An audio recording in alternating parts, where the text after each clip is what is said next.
तो इसका around lectures हैं 24 लेक्चर्स। ये इतना मुश्किल नहीं है, ये सिंपल। आपने एसओसी का फॉर्मेट देखा था, सेल्स स्टाफ की नेट प्रॉफिट, उसी तरह चेंजेस इन इक्विटी का statement of changes in equity SOCIE का भी फॉर्मेट है, जो आप इनके रट्टा लगा रहे हैं कुछ भी कर रहे हैं। उसके बाद कैश फ्लो का भी आपके पास पूरा फॉर्मेट है, ये भी आपके लिए रट्टा लगाना है। फॉर्मेट मतलब रट्टा मींस याद रखना है। नोट्स, इसका भी फॉर्मेट है, ये आपने रट्टा याद रखना है। जब आपको मैं 2 सवाल करवाऊंगी ना, ऑटोमेटिकली आपको खुद ब खुद याद हो जाएंगे, फिर आपको दोबारा से करने की जरूरत नहीं पड़ेगी। उसके बाद आपके पास आएगा IS 7, ये स्टेटमेंट ऑफ कैश फ्लो, इसका आपके पास नाम है IS 7 और ये आपके पास 28 लेक्चर्स है, क्योंकि अच्छा खासा ये लॉन्ग सवाल है, लेंथी सवाल आज से आता है। उसके बाद item number 9, interpretation of financial statements. Interpretation क्या मतलब होता है अंग्रेजी में? इंटरप्रेट करो, इंटरप्रेट करना, एनालाइज करना, एनालाइज। अब ये रेशोस, रेशोस जानते हैं क्या होता है रेशोस? सिंपल आपको फॉर्मूलाज होते हैं, फॉर्मूलाज आपको ये नजर आ रहे हैं।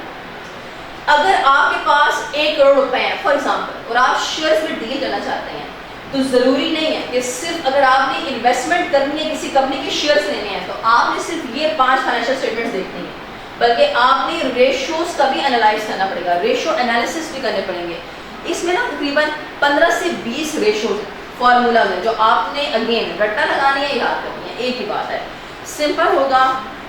फॉर एग्जांपल अगर मैं आपसे कहूँ पिछले साल ग्रॉस प्रॉफिट 11,000 था, इस साल ग्रॉस प्रॉफिट 15,000 है, यानी आपको तो पता है कि इस साल कितना इंक्रीज आया अमाउंट में, लेकिन रेशियोज का मतलब आपने परसेंटेज निकालना है कि मतलब पिछले साल कितनी परसेंटेज थी प्रॉफिट की, इस साल प्रॉफिट की कितनी परसेंटेज है, और परसेंटेज फार्मूला से निकलेगी। आपको फार्मूला दिया जाएगा और आपने उस फार्मूला से परसेंटेज निकालनी है कि अगर पिछले साल 11,000 था, इस साल 15,000 है, तो इतने बीच में इस साल ग्रोथ इंक्रीज हुई, तो ये परसेंटेज निकालना आप रेशियोज में करेंगे। क्लियर?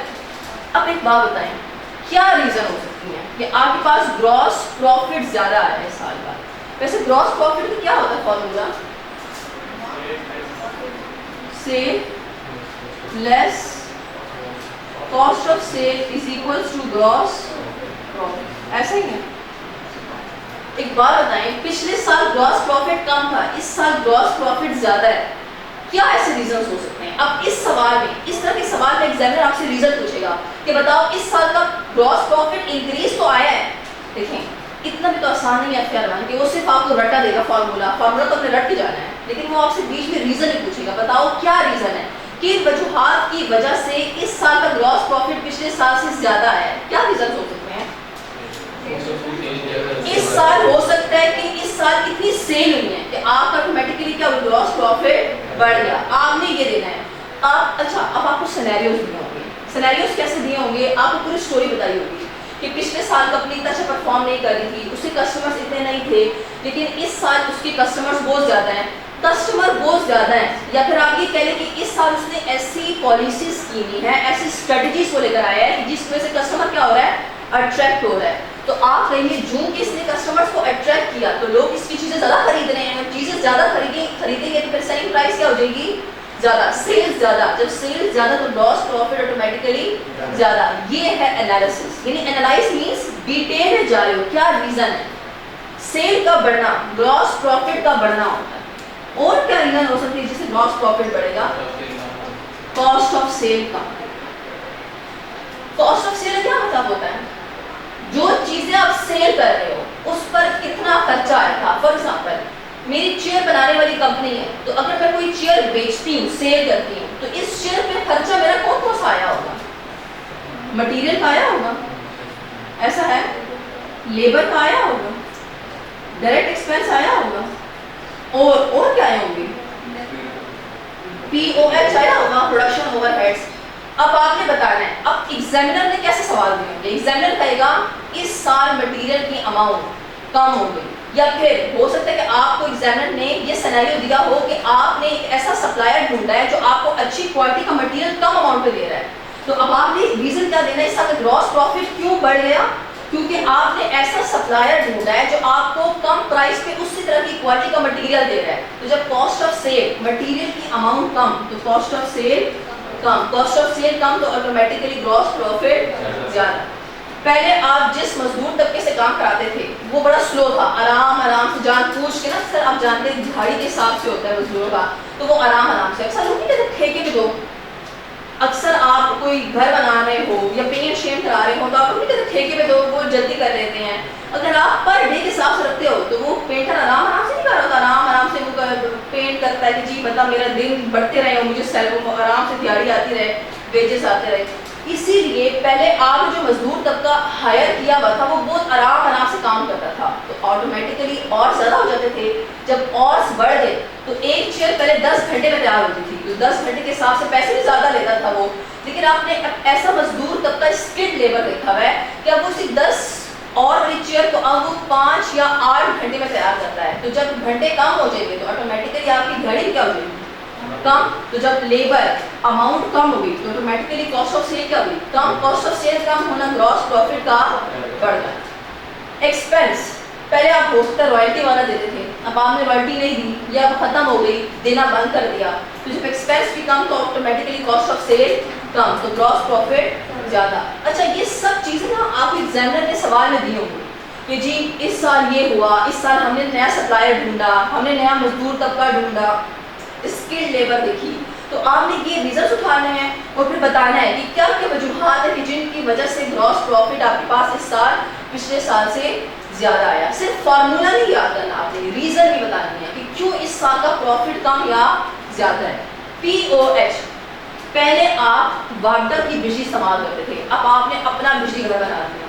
हो सकता है भाई अगर आपकी इतनी बड़ी कंपनी है, हमारे पाकिस्तान में अक्सर जो पेपर मिल्स होती हैं, जो पेपर बनाने वाली कंपनीज होती हैं, इन्होंने अपना अलग से बिजली का सेटअप किया होता है। तो अगर वाटर की उन्हें महंगी पड़ती थी, लेकिन जब उन्होंने अपना बिजली का सेटअप लगाया अब वो उनको सस्ता पड़ रहा है, या हो सकता है सोलर पर लगाया हो, ऐसा भी तो पॉसिबल है। अब सवाल में क्या दिया होगा, सवाल में दिया होगा कि पहले आप वाटर से लेते थे बिजली, अब आपने अपना सोलर सिस्टम लगा दिया, तो उस सोलर सिस्टम की वजह से आपको बिजली का बिल देना ही नहीं पड़ता या कम आता है। तो जब बिजली का बिल POH कम हो जाएगा, बिजली का बिल इलेक्ट्रिसिटी कम तो POH कम, तो जब POH कम तो कॉस्ट ऑफ सेल कम, तो कॉस्ट ऑफ सेल कम तो ग्रॉस प्रॉफिट ऑटोमेटिकली ज़्यादा हो जाएगी। तो ये सारी रीजंस हैं जिनकी वजह से आप कहते हैं कि ऐसी क्या रीज़न है कि जिसकी वजह से ग्रॉस प्रॉफिट कम या ज़्यादा आता है। और यकीन जाने ये सबसे मज़े का टॉपिक है, ये हम सबसे एंड कराते हैं और मैक्सिमम इस पे लेक्चर्स इतने ज़्यादा नहीं होते क्योंकि ये आसान होता है। 15 से 20 रेशोज होती हैं, फार्मूला जो आपने रटने होते हैं, रटना मतलब याद करना होता है, और फिर आपने एनालिसिस करनी होती है कि इस सवाल में क्या क्या ऐसे हिंट है जो आप निकालें।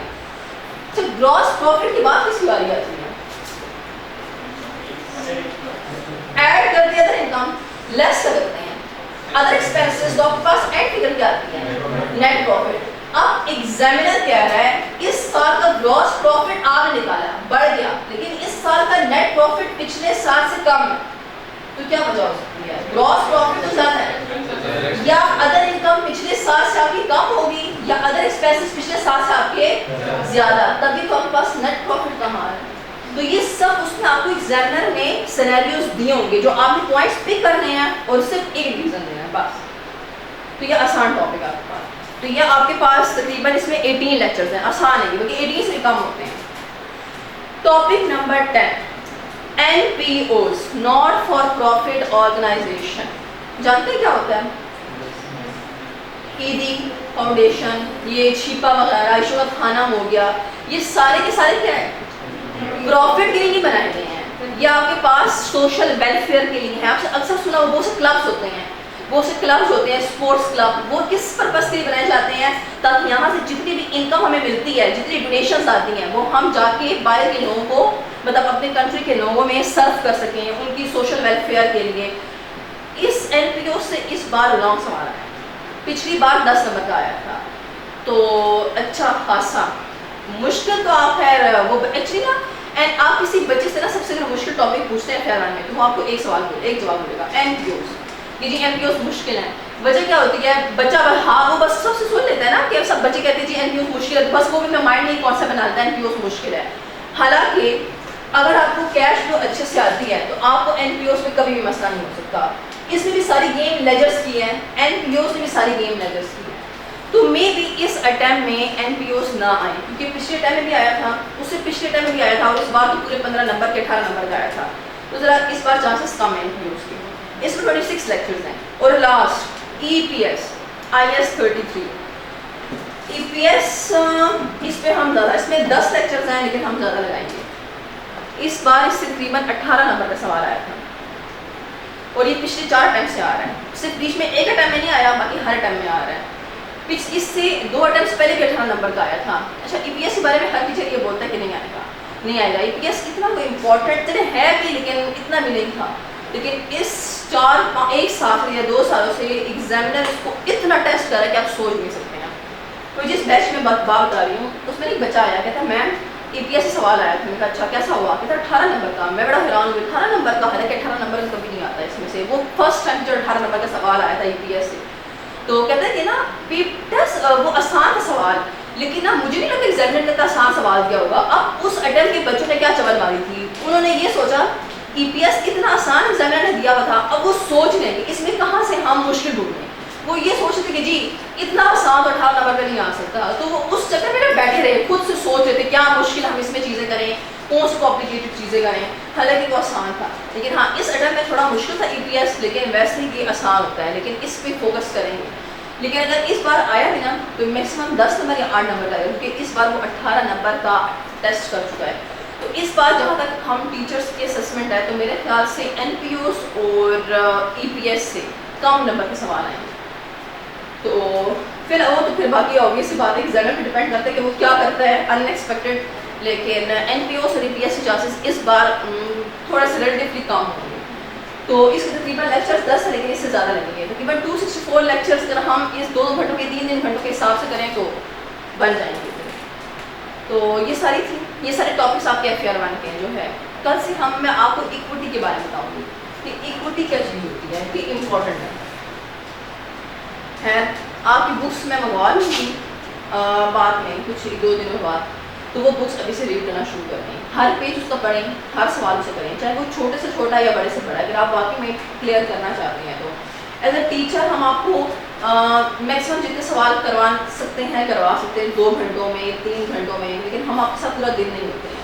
तो आपने कोशिश करनी कि जितने भी सवाल अगर रह जाते हैं, लेकिन वो सवाल मैं छुड़वाऊँगी जो आपने उस वक्त मैंने करवाए होंगे।